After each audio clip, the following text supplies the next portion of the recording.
Ladies and gentlemen, the story you are about to hear is true.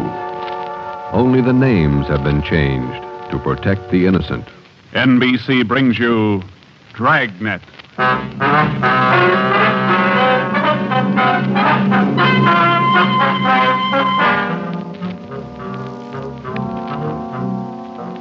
You're a detective sergeant. You're assigned to robbery detail. There's a potential killer on the loose in your city. 18 women have been beaten and robbed by this man. The newspapers call him the Werewolf. Your job is to get him. Dragnet, the documented drama of an actual crime, investigated and solved by the men who unrelentingly stand watch on the security of your home, your family, and your life. For the next 30 minutes, in cooperation with the Los Angeles Police Department, you will travel step by step on the side of the law through an actual case, from beginning to end, from crime to punishment. Dragnet is the story of your police force in action. It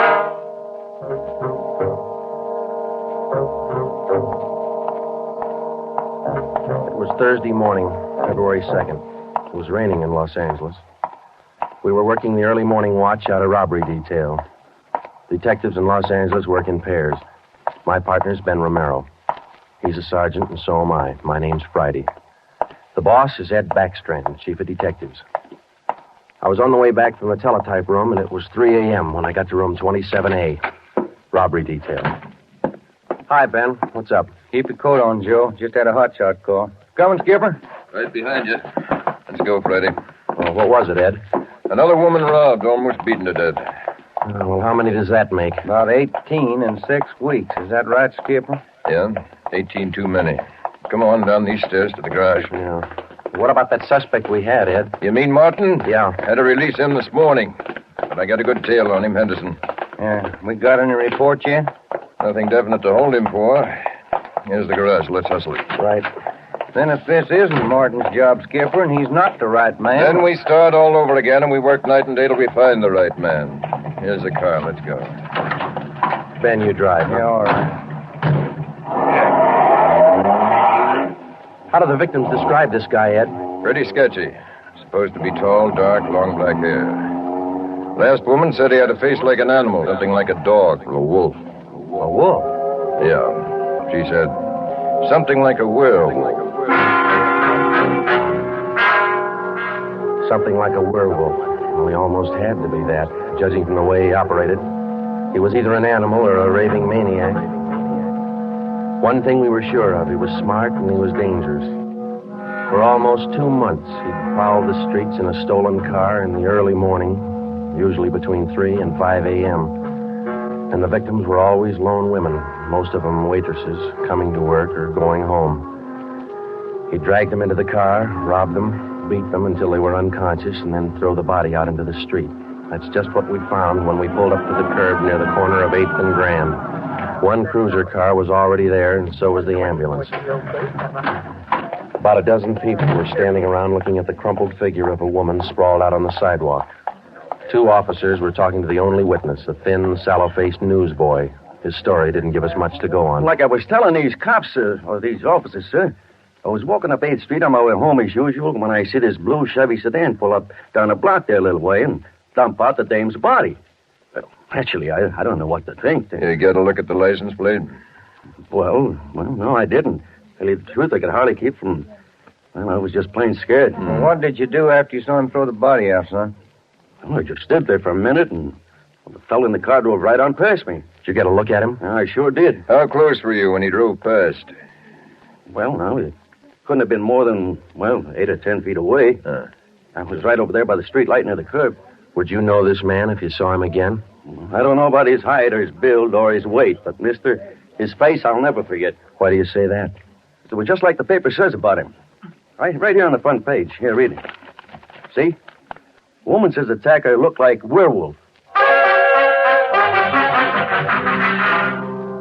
That's all the newsboy could tell us. The suspect drove a blue sedan. He had a face like a werewolf. We covered the neighborhood for clues, and we questioned a dozen people, but we got nowhere. We took the witness's name and address, and we drove down a couple of blocks to an all-night gas station. 14-hour off the Metropolitan. I'm going in here and call the office and see if Henderson's called in on Martin. We might still have a suspect. Right, Skipper. 13-hour off the Metropolitan. Looks as mad as a wet hornet, doesn't it, Joe? Yeah. Did you get a good look at that woman's face when they moved her in the ambulance? Yeah.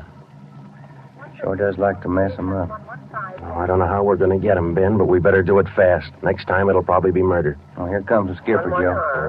Uh-oh. Doesn't look good. What is it, Ed? Just talked to Henderson. He tailed Martin to a bar in Long Beach. He hasn't been out of his sight for 2 minutes since yesterday. Martin's clear. And we're right back where we started. Yeah, with one more half-dead woman in the hospital. Well, how about that stolen car, Skipper? Wait a minute. Victim of Get that 211 radio and up. attack. Okay. Code 3. Ambulance dispatched. Code? Attention, all units. On Grand Avenue between Venice and Washington. A woman, victim of robbery and attack. Code 3. Ambulance detached. Code 3, red light and siren. Come on, Friday, let's roll.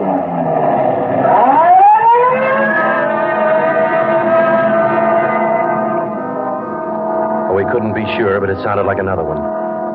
6 minutes later, we were there. Same story. Werewolf. The next day, the chief ordered the number of cruiser cars doubled in the Central District. This was for the early morning watch, with plainclothesmen to back them up. Then the newspapers played it big, and in 2 days, the story was on the front page of every paper in town. Maybe that should have made the werewolf lay low, but it didn't. Because at 4 o'clock that morning, while Ben and I were patrolling with the other cars, he got his 20th victim. Attention, all units. Whittier between Soto and Matthews. A woman, victim of 211, an attack. Code 3. Ambulance dispatched. Here's a report on that blue sedan he used the other night, Joe. Found it out on Anaheim Telegraph Road. Any luck with it? Not one fingerprint we can use. Anything else? Nothing. Well, how about the auto theft detail? Same old story, Joe. He steals a car, uses it once, and then drops it. Never leaves a thing behind. Well, that's great. We're sure moving fast. How about that big guy you picked out of the lineup this morning? Oh, I checked his alibi. It's perfect. Now we haven't got even half a clue. Yeah. Well, come on, let's check with Ed. He's instructing the policewomen on the plan for tonight. All right. Now you've heard the report. You understand how the suspect operates and what you're to do. I think so. Remember, all of you forget you were ever policewomen. Change the way you walk, the way you carry yourselves. That's the part you're playing, all right? Okay. And be careful and don't take any chances. All right, Freddie. Okay, Ed. Now, just to make sure you look the part, we're spotting each one of you at different restaurants and coffee shops throughout the Central District. And from 7 o'clock tonight until daylight tomorrow, each one of you is going to be a waitress. You got that? Yeah. Okay, Ben, you want to give them their assignments? Okay, Joe. Well, here's the way it lines up. Marge Kissel at the Top Hat Cafe. That's on 9th Street between Alpharad and Westlake. Okay. And Katie Welch, Joe's Coffee House, Brooklyn, Soto. Right. Pat Fielding at the All-Night Steakhouse on Figueroa Street between Florence No, the trick of using decoys to lure criminals into a trap wasn't exactly new, but, well, it was just one of the old tricks that we figured might land the werewolf behind bars. At 7 that night, Ben and I made the rounds and found each of the policewomen on her job as a waitress. Well, the overall plan was simple. The girls were to leave the different restaurants between 3 and 5 a.m. that morning and pretend they were walking home. We mapped different courses for each one of them to throw out as much bait as possible and yet not to make it look suspicious. Each policewoman, from the time she left the restaurant and stepped out into the deserted streets, would be pretty much on her own. We had officers planted all along the way at designated intervals, but a big element of chance and danger was still there. All we could do was cross our fingers and hope. How much more time, Joe? Let me see. She's due in 2 minutes. Yeah. Waiting gets on your nerves. And it won't be long. This corner doorway's pretty good lookout spot. Yeah. Wait a minute. Listen. Who is it, Joe? Can you see? Get back. What is it? Wait a minute. It's Marge Kissel. There's a man following her, a big guy. If it's the werewolf, where's his car? I don't know. Maybe he changed his plans. Get back. Here they come.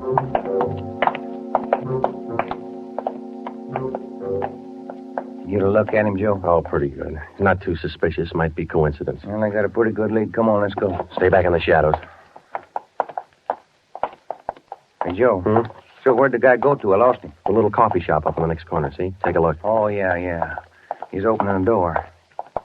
He's turning on the lights. Looks like a false alarm, Joe. Well, let's check him anyway.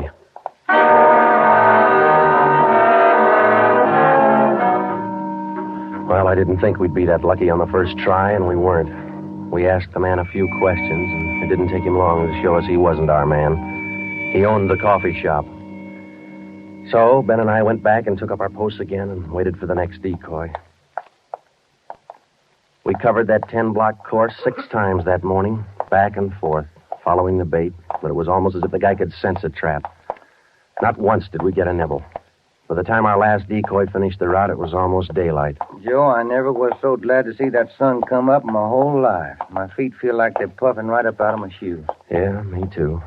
Come on, let's get over to the car and check on the other squad out in Boyle Heights. Huh? Mm-hmm. Oh. Hit the radio, will you, Ben? Yeah. Joe, there must be some easier job on the force than this. Yeah, you and me both. Now, let's see what happened to the others, huh? 80K to Unit 104K. Come in.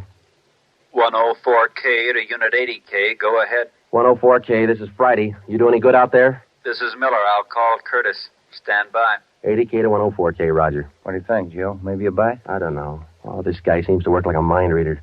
Well, he can't win all of them. 104K to Unit 80K. This is Curtis. Go ahead. This is Friday, Al. How'd you do out there? Any luck? Just checked in the last gal, Joe. Katie Welch, not a sign. Okay, Al. Have the men check in. 80K clear. KGPL. Okay, let's go, Ben. When we finally got back to the office that morning, both Ben and I were ready for some sleep, but it didn't look like we were going to get it. We just about finished going through the overnight reports for some kind of a lead when the phone rang. Robbery Friday. Hi, Joe. This is Wilkerson, auto theft. Hi, Wilkie. You got something for us? Not much, Joe, but it might work into something. Just got a report in on a pair of stolen license plates. Oh? Yeah. I'm not much of a hawkshaw, but I figure there's just a chance it might be your werewolf boy. How come? I don't know. Maybe just a hunch. After 13 years in this business, you get to know thieves pretty well. Sometimes you got to even think like them. Okay, Wilkie, thanks. We'll check by in a couple of minutes. Right, Joe. What do you have to say? Pair of license plates stolen last night. Wilkie's got a hunch it could have been our man. Well, might be an angle, Joe. If that werewolf guy'd hang on to one car long enough, we'd have a chance at him. Well, he's too smart for that. I don't know, Joe. Sooner or later, he's going to make a mistake. Yeah. Come on, let's check with Wilkie. Well, we checked with Wilkerson. We got the best piece of news we'd had in days. On the average, 95% of stolen cars are recovered or located within 24 hours. In the remaining 5%, Wilkerson, by a simple process of elimination, narrowed down the number of cars the suspect might be driving. Wilkie figured 6 cars. There they are. Now, I'll bet you if you picked up your man tonight, he'd be in one of these cars. Let me see, huh? 2-door black sedan, yellow convertible, another sedan, green, blue coupe, black coupe, and a gray convertible. Well, that's good work, Wilkie. At least we got something to look for now. Yeah, you're right, Joe. Wilkie, you got the numbers of those stolen plates you're talking about? Yeah, right here, Ben. They're already on the hot sheet. Good. Keep us posted, huh? As usual, Ben. See you later, Wilkie. That's a good break, Ben. Something to keep us busy tonight. Tonight? What do you mean? We're setting another trap. Same thing as last night. Same police women, same everything. Yeah, only this time let's hope he steps into it. You know, Joe, this werewolf character's getting me mad.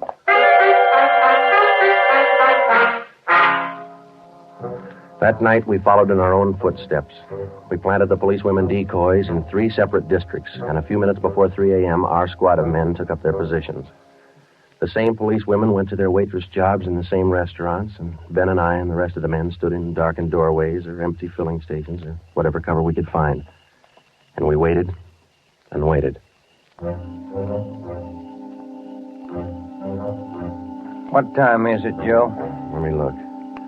4:30. Oh, thank you. Any sign, Joe? No, nothing yet. Come on, stay in the shadows. That's the way it went all through the early morning. The same plan over and over again until daylight. Ben and I'd check in at the station, go over the late stolen car reports with Wilkie, catch a few hours sleep at home, and then come back and do it all over again. The next night, and the next morning, and the night after that, and the morning after that. 5 days later, Ben and I were ready to call it quits. I'll admit it, Joe, I can't figure it. The guy's either psychic or else he can smell a cop a mile away. Yeah, well, at least we got that stolen car angle left. Did you check with Wilkie yet this morning? I'll give him a call now. All right.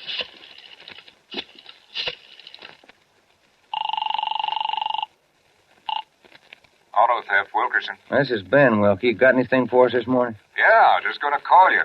You fellas ought to let me solve your cases for you. Why? What'd you get? The boys picked up 3 of those 6 stolen cars since late yesterday. Great. Now, what does that leave us with? Well, here are the 3 still missing. Yeah.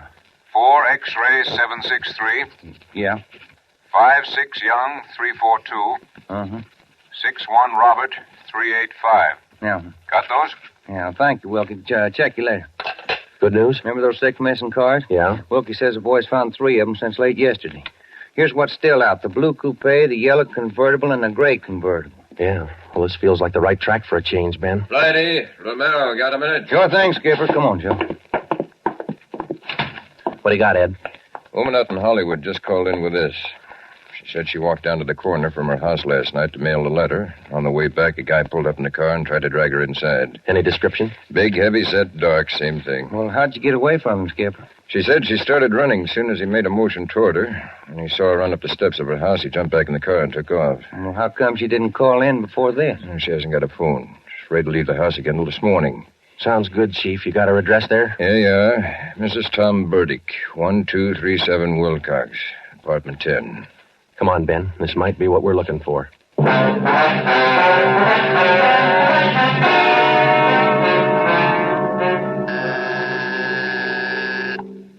is it? Who's there? Sergeant Friday, ma'am. Police. Oh, just a moment. I'm Sergeant Romero, Miss Burdick. This is my partner, Sergeant Friday. We come out to check on your call about that little trouble last night. Oh, well, I don't know if I'm going to be much help to you. I was so frightened about all I could do was just run. Well, could you add anything to the man's description, Miss Burdick? I mean, other than what you told the chief on the phone? Well, now, honestly, I don't think I can. All I saw was this tall, dark man jumping out of his car and starting for me. He had a heavy build and seemed to me, well, a large head with lots of long black hair. Miss Burdick, would you recognize this man if you ever saw him again? Well, I think I might. He was such an unusually big man, almost frightened me to death. Well, just one more question, Miss Burdick. Could you describe the car this man was driving when he approached you? His car? Mm-hmm. Why, yes. It was a gray convertible. Miss Burdick, are you sure of that? Yes, I'm sure of it. A gray convertible. Thank you, Miss Burdick. That's all we wanted to know. Sometimes when you're on a case, you can chase yourself around in circles for weeks trying to fit together just 2 little pieces of a yard-long jigsaw puzzle. And a lot of the time, you find the answer where you least expect it. But once you get that feeling you're after the right man in the right way, there's nothing that can shake you. When Ben and I got back to headquarters, we went straight to the chief's office with the story, and we had him stake out the gray convertible. In other words, if any detective or officer spotted the car, he reported it back to us, but he stayed away from it. We figured that there probably weren't more than 2 of the victims who could take the witness stand and identify the man who robbed and beat them. Not with a smart defense lawyer, anyway. So there was only one way to catch this suspect. Red-handed. Here they are, Joe. Both sets of license numbers for that gray convertible. Here are the original, and here are the numbers on the stolen plate. Good. Everybody got a hot sheet? From the chief all the way down to the janitor. Fine. Now let's get together with Ed, huh? Hot shot, Joe. Grab it. I got it. On the corner of California and Oakwood, a woman badly beaten. On the corner of California and Oakwood, a woman badly... Come on, Ben, another one. But, Joe, it's broad daylight. Yeah, doesn't figure, does it? Come on.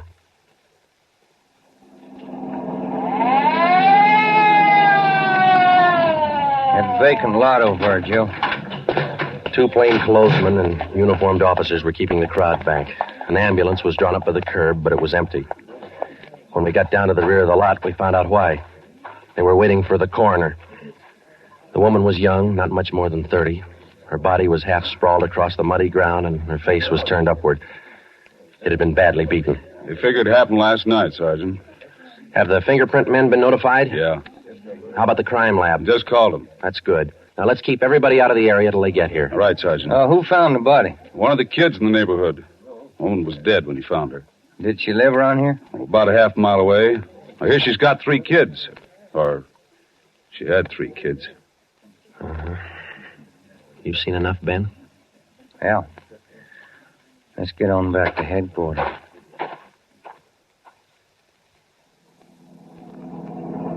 All the way back to headquarters, Ben and I planned our next move. And by the time we got to Ed Backstrand's office, we knew exactly what had to be done. When we told him about the Werewolf murder, he didn't say a thing for a minute. He just stared across the room at the calendar on the wall.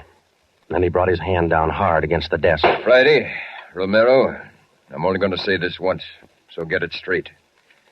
That guy's pulled his last job in this city. He's through robbing and beating women, and he's through with murder. I've given you time to track him down, and now I want him in. No stalls and no excuses. I want him. I don't care how many men you use, and I don't care how you get him, but get him.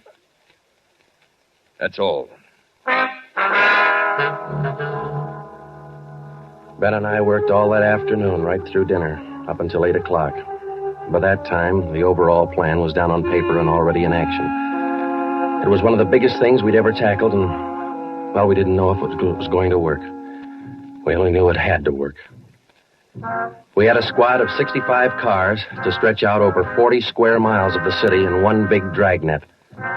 The blockade itself would be stationary most of the time, and working inside it would be 2 cars, 14 policewomen as decoys, with 2 plainclothesmen assigned to watch each policewoman. If and when the Werewolf was sighted in the gray convertible, we'd automatically take over the police radio for the whole city, and Backstrand would direct the chase from headquarters. A little after 8, we had coffee and hamburgers, and we went to Ben's for a few hours. Ben tucked his kid in bed as usual, and then he laid down for a nap. I talked to his wife until I dozed off in the chair. At 11:30, she woke us up. I combed my hair, put on my coat. Cops' wives are like everybody else's. They worry. When we met Ed at headquarters, we did some last-minute checking on details with Backstrand for about a half an hour, and then we were all ready to go.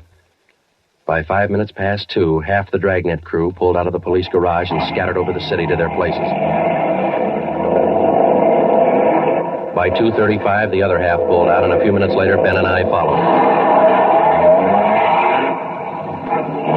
At 3 minutes to 3 that morning, Backstrand took over communications and checked every car in the operation. Stand by. 617. It was a good start. Every man in his right place by the right time. The trap was set. All we needed now was to find our suspect, the Werewolf, inside. Control 4 to Unit 80K. Control 4 to Unit 80K. 80K to Control 4. Go ahead. This is Backstrand, standing by. 80K, roger. Clear. KGPL. Okay, Ben. Now let's go find him. I got a hunch, Joe. Let's try the Wilshire district first. Sounds all right to me. Let's go.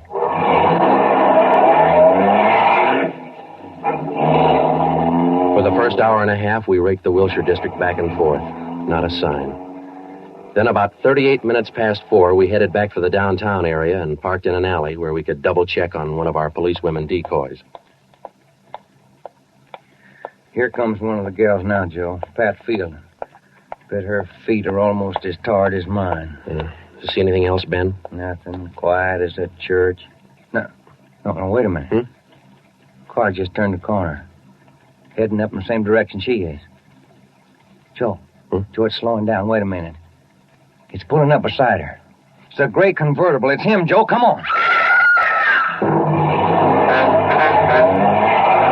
Ben, get out. He sees us. He's got a gun. You all right, Ben? Yeah, look at that guy take off. 80K to Control 4. 80K to Control 4. Unit 80K, go ahead. We've spotted the suspect. He's driving a gray Ford convertible, license 61 Robert 385. Suspect's headed east on Olympic from Alameda, driving without lights. Suspect is armed. He had a fast car and he knew how to drive it. We almost lost him twice. 2 minutes after we sighted him, Backstrand took over full radio control. Control 4 to Unit 80K. Your location? 80K to Control 4. We're traveling at a high rate of speed, headed east on Olympic, crossing Soto Street. Control 4 to all units. Stand by. Units 11A, 12, and 13R close in on the intersections at Olympic and Lorena. Units 41, 42, 45, and 104K move on the next 4 crossings east of that. To the north and south, units 105K, 14A, 17R, 43T. Block all main arteries.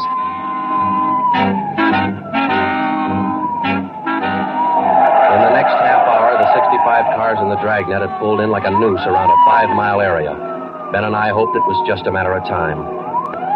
Unit 80K to Control 4. Control 4 to 80K, go ahead. He's headed north on Fresno Street, crossing Whittier Boulevard. Attention all units. 80K now pursuing suspect north on Fresno from Whittier Boulevard. Units 15, 105K, 11R, and 18A block off the intersection on Fresno and 4. Hey, Ben, up there ahead. What's he trying to do now? Look, he's turning around. Yeah, and he's coming right for us. Watch it, Joe. Look out! Pretty close. 80K to Control 4. Control 4 to 80K, go ahead. Exchanging shots with suspect. Watch it, Ben. Here he comes again. Sure likes to use that gun, doesn't he? Sure does. Hey, Joe, look. Look, he's turning east. He's running for Hollenbeck Park. Yeah, 80K to Control 4. Control 4, go ahead. Suspect just drove up over curb and into Hollenbeck Park. Control 4 to all units. Control 4 to all units. Converge on Hollenbeck Park. Suspect is in the park. He's armed. Use caution. Code 3.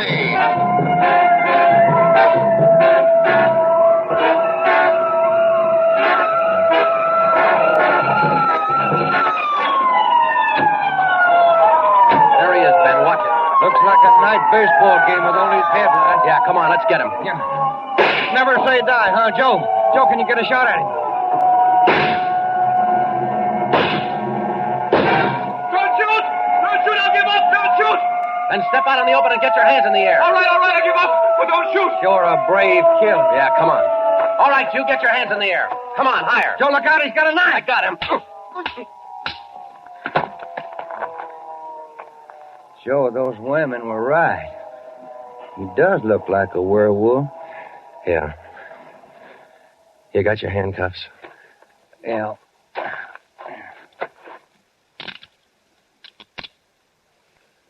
Okay. Got a cigarette?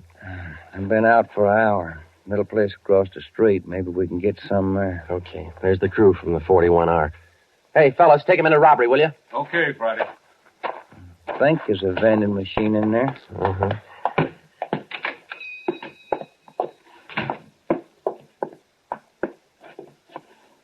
Say, you got some change for the cigarette machine, mister? I think so.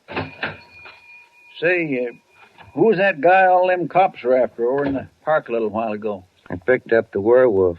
Been reading the papers? Yeah. You fellas cops? Yeah. Sure made it easy for you, didn't he? All you cops had to do was surround the little fella in the park. Nothing to it, huh? Yeah, that's right, mister. Nothing to it.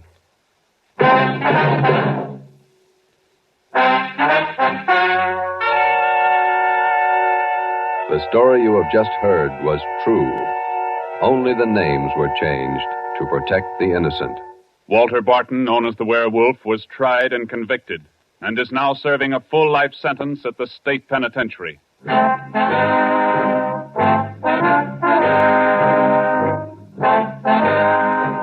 This has been Dragnet, the third in a new series of authentic cases from official files. Technical advice for Dragnet comes from the office of C.B. Horrell, Chief of Police, Los Angeles Police Department. Tonight's program is dedicated to Sergeant Mario Victor Dairo of the Los Angeles Police Department, who, on the morning of January 1st, 1943, gave his life so that yours might be more secure.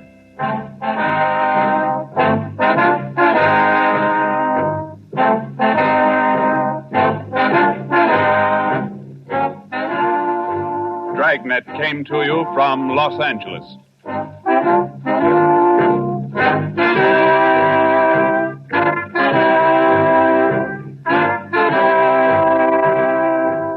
This is NBC, the national broadcasting company.